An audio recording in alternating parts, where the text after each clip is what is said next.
Welcome to The Yarn. We're your hosts, Kristen and Regina of Black Yarn Inc., a nonprofit dedicated to shining a light on systems and community through Black experiences. Every episode, we go deeper into the histories, the people, and the moments that shape our communities. We connect those stories to the research and to the systems that impact our daily lives. Because if we don't see the machine at work, we're more likely to believe the lie that outcomes are just individual instead of designed. This is about learning something new, seeing differently, and remembering that none of us can thrive alone. Community is not optional, it's essential. This is not just a podcast, this is resistance. Let's get into it. All right, so this is our premiere episode of our podcast, The Yarn. We finally made it. We're here. Thank you, Jesus. So this is an exciting day for the two of us, and I'm happy to be here with you. Thank you for just coming along on all the journeys. So we introduced ourselves in our little intro voiceover, but if you didn't know, I'm Kristen LaRue Bond. I am the executive director of Black Yarn Inc., and I have with me my wonderful co-host, Regina Lewis. And introduce yourself, Regina. So I am Regina Lewis. I am our director of research, and I get to think about numbers a lot. So that's me. She's underselling herself 1,000%, let me tell you. All right. So, this episode, we wanted to kick it off by just getting the audience and us and everybody familiar with who Black Yarn is, how we started, and kind of why it's important, and give you all some time to get to know us and for us to kind of get to know what you're interested in before we start bringing in guests and really getting into the thick of it. So, Regina, what is Black Yarn? That's a great question. So I would love to throw it back to you, but I'll answer it. So Black Yarn is a nonprofit that is based in Lexington, Kentucky. And our whole goal is really to shine a light on systemic harms, to foster equity, and to really highlight Black stories and Black experiences. So that way we can connect the Black experience to that of all Americans. The way that we do that is through storytelling, research, and collaboration. So that's our mission. Mm-hmm. But do you want to tell them a little bit about Black Yarn and how that name came to be? So, y'all, this whole thing started out truly as just a project. It was never supposed to be an organization.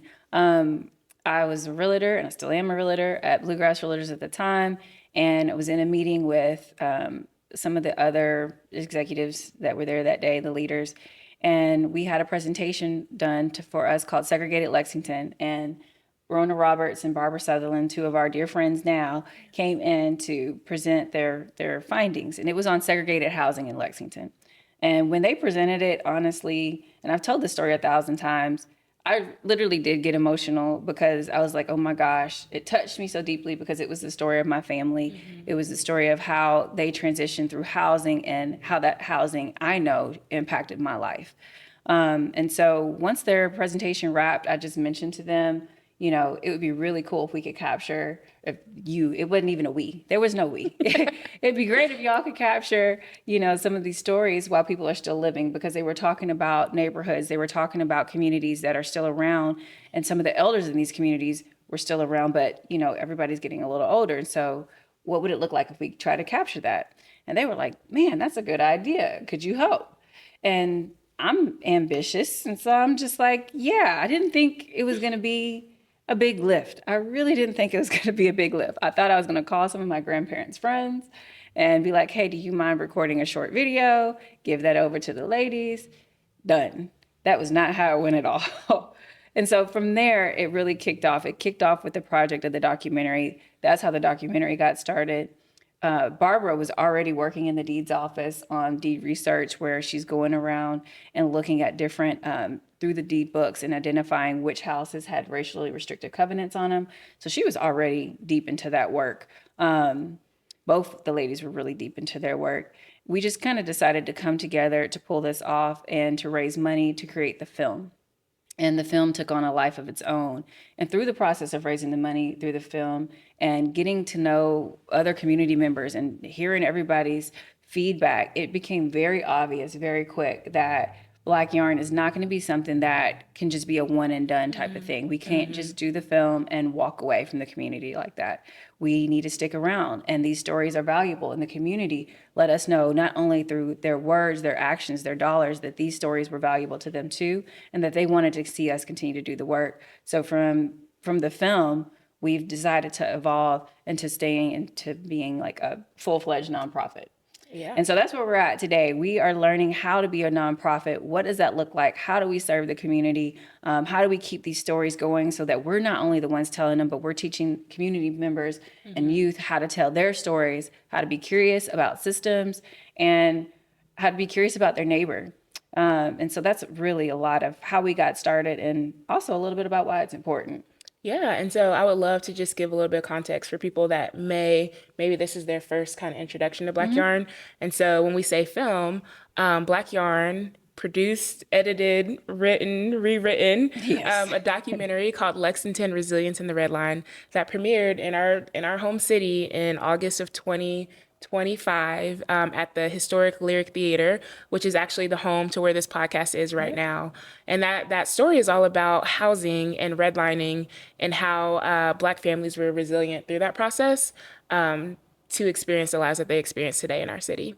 So that's one thing to define. Another one, this Deeds Project. So at Black Yarn, we have a number of resources. One of them is something that we call the 3 Rs. So that's redlining, restrictive covenants, and real estate steering. And so restrictive covenants were these terms that were put into deeds of your house. In Lexington, those terms and those words are still in deeds of houses today, even though they're not something that can still be implemented. But essentially, it said that you cannot sell or rent or lease or do anything with this home that includes Black people. Black people cannot live here. And so Barbara, one of our co-founders, along with Rona and Kristen, has gone on this journey of trying to understand how prevalent these restrictive covenants were in our city. And so that's what she's talking about when she's talking about the Deeds Project. We always need volunteers, so if anybody's interested, please hit us up. We will get you connected to that work. So yeah, I just wanted to define maybe those two things so people can have a little context around those stories. And that's what Regina's going to continue to do because she is our resident researcher. I will blabber and she will give you all the definitions you need to make it make sense. It works well. So, That yes, is what it works collaboration really is well. about. I love that. So why is it important to capture stories? Why are stories meaningful? For me, stories are meaningful because they help me understand what's happening around me and what's happened before me. And so, as we were collecting interviews for the documentary, we interviewed over 30 community members here in Lexington. And probably the most impactful thing was hearing everybody be vulnerable enough to tell their lived experiences. Some people really dug deep into their housing situations. Others told more personal stories. And it was all very interesting, and it helps you see your neighbor differently when you're able to humanize them. And we believe that's what stories do, is they humanize us. When you're able to be vulnerable, when you're able to share your story, when you're able to allow yourself to be seen and connected with on a deeper level, it makes it easier for people to just remember your heart in moments when they're not around. Yeah, I love that. Like, it's important to remember that people are human. And oftentimes we forget that. The other day we were talking about social media, right? It's great for like giving us little nuggets. But I had saw a post that was about a cashier that worked night shift. And one night, one of his regulars came in and bought something and got the receipt. And he asked the cashier, like, can you just write something on this receipt? I need proof that somebody has seen me, that somebody has talked to me. I haven't talked to anybody in the last 6 days. And just like reading that story and kind of hearing how this cashier took it upon themselves to like be intentional and to write notes on every single receipt that came through during, their 3 a.m. shift, and how that made people feel seen and like want to come to the gas station at 3 a.m. so they can have a conversation. I think that embodies what we want to do, right? We want to be intentional about being kind, but also about seeing people and saying, hey, your story matters, because we believe that our community, that's our superpower. And to do that, we have to talk to one another, and we have to be curious about one another. And we need to hear those stories because it does change our heart and our mind, and it helps expand just our viewpoint and our perception of what's going on in the world, right? Yeah. So yeah, I love that you said, stories, that's the foundation of what we do. It's just the foundation of who we are as an organization. Yeah. And it's also good to not to help you not forget what's happened, like we said, before you. Because, especially just this day and age, we live so in the moment that everything just exists around us. And we sometimes forget that it didn't just happen this way and that there's reasons things happen this way. There's a reason our city looks the way it does. There's a reason buildings are located where they're located. And understanding how things came about is important context to have, especially when you're trying to make decisions on how to move forward, whether that's in city government or whether that's, whatever the decision might be. Understanding the context of how things came about is important, I think, in decision making. So tell me about systems. So when we were making the film, we decided to do housing. One, that was the research that had already been started. But as we started to explore housing and to really think about it and thinking about, the evolution of everything, we realized that housing really is a central spoke of a bigger wheel. And if we think about this wheel encompassing all the systems that impact our daily life, that's our threads of place wheel. And so we have housing at the center, which is why we focus on that, because we believe that where you live matters. And where you live can determine your outcomes in terms of health, in terms of education, in terms of your political influence, in terms of food access, in terms of so many other variety of things. And so we are not just an organization, although it can appear that way sometimes. We're not just an organization that's just focused on housing. We're an organization that's focused on systems, and all the systems and how we interact as a people with those systems and how those systems affect our ability to thrive, and particularly how it affects minorities, Black people's ability to be able to access them equally and thrive within them as well. Yeah, no, I love that. And so, if you want to see our Threads of Place wheel, we adapted this from the National Fair Housing Alliance. So we'll make sure that original source is linked in our notes for the podcast. But that's on our website. You can take a look there. We have 13 different areas that are directly impacted by housing, by where you live, and how these systems interact with one another. And so I think like when we think about systems, right, it's important to kind of see the landscape there. So oftentimes, as a person that studies policy, I think about how policy can create risk and burdens for different groups of people. And we saw that so clearly with redlining, right? There was a system that came in and said, like, these areas are worthy of investment. They're green, they're blue. We're going to allow for mortgages. We're going to allow people to build wealth and give them access to economic mobility. And then in other areas, these areas are red, these are hazardous, these are the areas where majority Black people lived. We're not going to invest in those. We're not going to give you access to mortgages. It's going to be very difficult, right, to start building that wealth. And so when we see kind of that staggered system, right, you have those with a lot of wealth, a lot of opportunity. You have kind of the middle ground. So maybe these are like the BC neighborhoods that have a little bit less access, but still have some opportunity. And then you have this D area that was really locked out of opportunity. And then when you start layering on systems of education, systems of transportation, systems of healthcare, jobs, whatever, like the staggeredness never gets leveled, Right. right? There's never any repair of the harm that was done. So we're just layering systems on top of this landscape of discrimination, and we see how those past decisions still impact us today. Yeah. And so when we think about the research, I know for us, a couple of metrics that really stood out to us was that you can live in the same city and like still have this huge gap in your life expectancy.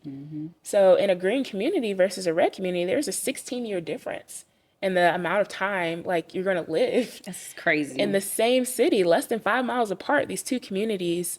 But there's this huge gap in life expectancy that's related to environmental elements, that's related to investment from the city, from federal government, that's related to access to healthcare and jobs and all of these different things. So that's why we really care about systems, because those systems stack on top of one another and they accumulate and they impact us, right? Things that were decided in the 1930s still impact us in 2026. And what you were saying made me think about how systems, the outcome of systems really impact and give us our stereotypes. Yeah. And so it's not necessarily that certain people are a certain way. It's the way they've been forced to interact with these systems and the outcomes that are produced because of that, that form these stereotypes that we have about people who are different than us.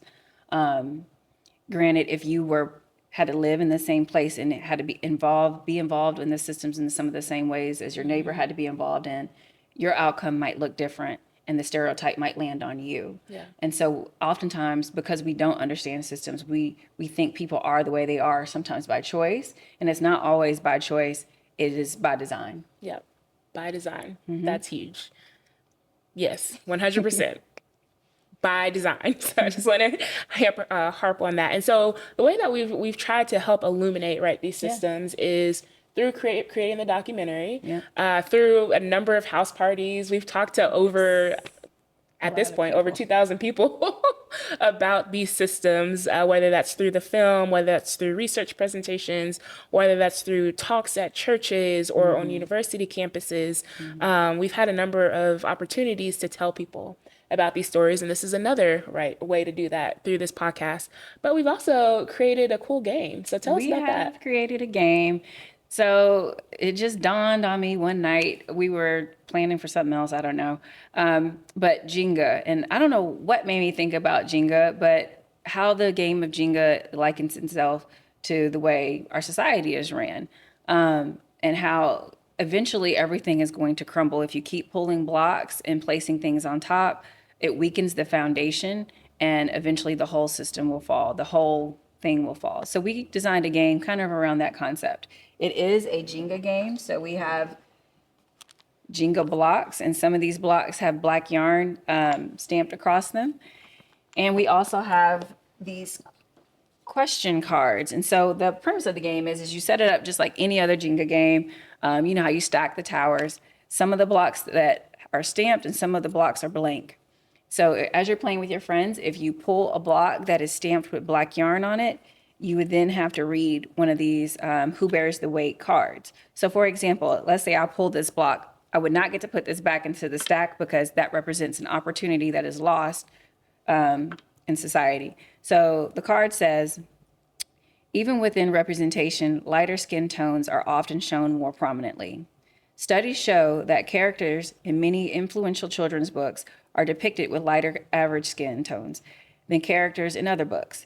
Even within the same racial groups, children in these stories are also often portrayed with lighter skin tones than adults. Reflection question: how might subtle patterns in how characters are portrayed influence children's perceptions of beauty, identity, and belonging?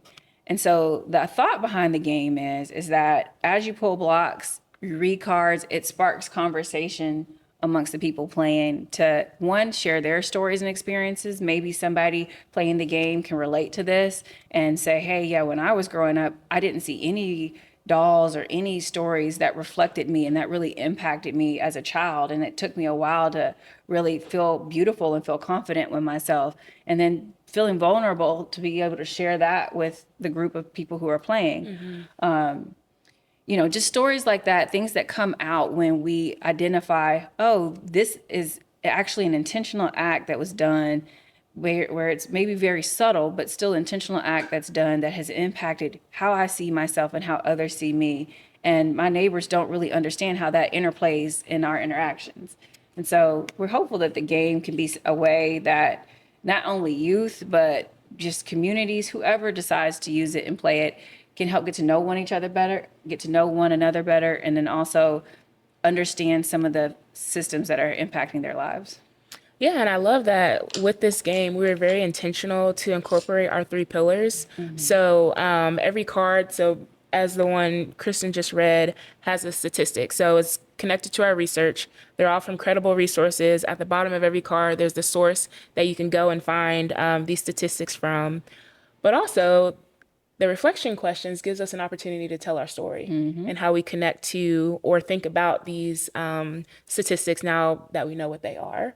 And then lastly, we play this game in our community connection nights that brings people together to have these conversations and to really collaborate and think through different experiences, but how we can become more aware of everybody's experience and what we can do to move forward in a way that benefits. So who are the community connection nights for? Yeah, that's a great question. So I would say that the community connection night is literally for anybody that cares about stories, that cares about community, that lives in our city. Maybe you don't live in our city and you want to bring this to your city. I think it's for anybody and everybody, but it is helpful if you have engaged with some of our work before, if you've seen the film, if you come to a research presentation, if you've read a book about discrimination, any and all of those things are welcome. Would you Yeah. add anything to that list? People who just want to connect and hear about what's going on in the lives of other people.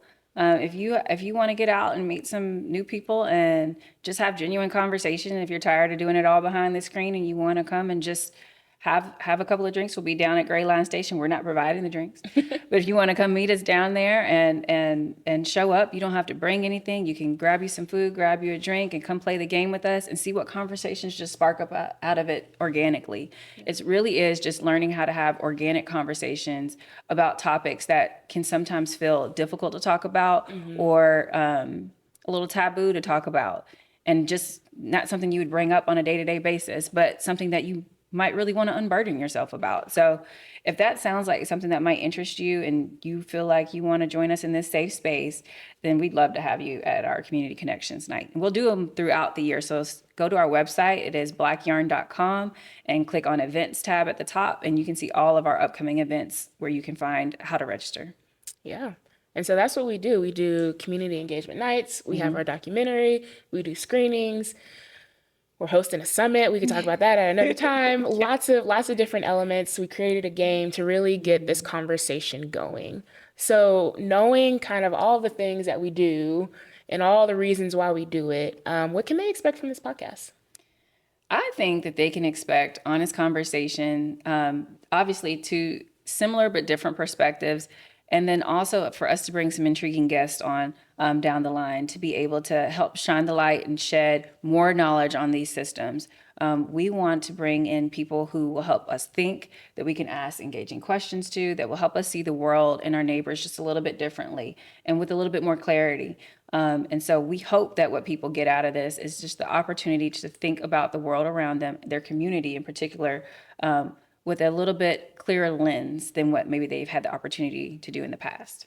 I love that. Yeah, 100%. I'm reminded of wise words from Rona Roberts that we're always trying to soften the ground of hearts, hearts and minds, so that way they're open to connection. So I second that. I love it. All right. So I think that's good for today. We've done it. We've done it. We have done it. Episode 1 is done. We'll come back for more in the future. Thank you, guys. Bye-bye. This is more than a record. This is the weaving. Thread by thread, story by story, until the truth becomes visible.